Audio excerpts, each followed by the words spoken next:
Баршаңызға қайырлы күн достар. Бүгін сіздермен құрамы өте қарапайым заттардан тұратын, өте дәмді мини чизкейктер жасайтын боламыз. Ең алдымен оқтаудың немесе блендердің көмегімен ұсатылған печеньемізге 1 шай қасық какао қосып араластырып аламыз.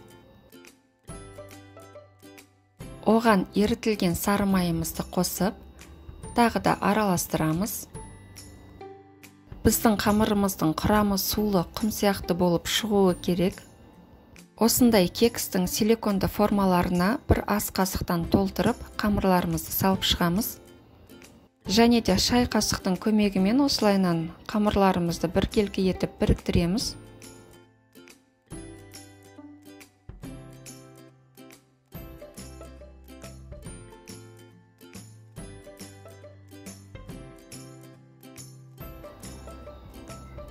Міне осылайынан жасап аламыз мини чизкейгіміздің негізін. Енді 1 сағатқа мұздатқышқа қоямыз.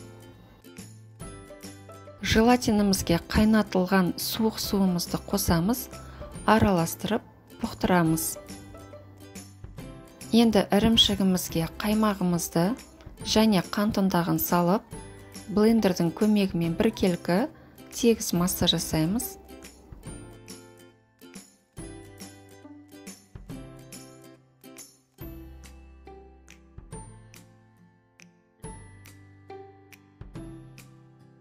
Бұқтырылған желатинімізді ерітіп, сүзбелі массамызға қосып, араластырамыз.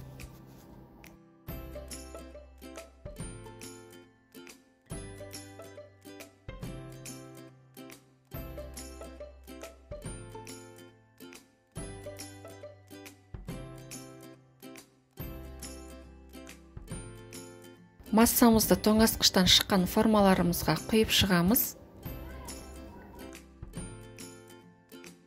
Барлық массамызды құйып болғаннан кейін өз формасын ұстағанша 1-2 сағат мұздатқышқа жібереміз. Мини чизкейктеріміз дайын болды. Менде 1,5 сағат мұздатқышта тұрды. Көріп тұрғандарыңыздай өз формасын өте жақсы ұстайды. Дайын болған чизкейктерімізді қалауыңызға қарай кез келген жеміс-жидекпен әрлейміз. Менімен бірге міндетті түрде жасап көріңіздер. Сіздерге, әсіресе балаларыңызға ұнайтынына 100% сенімдімін. Астарыңыз дәмді болсын.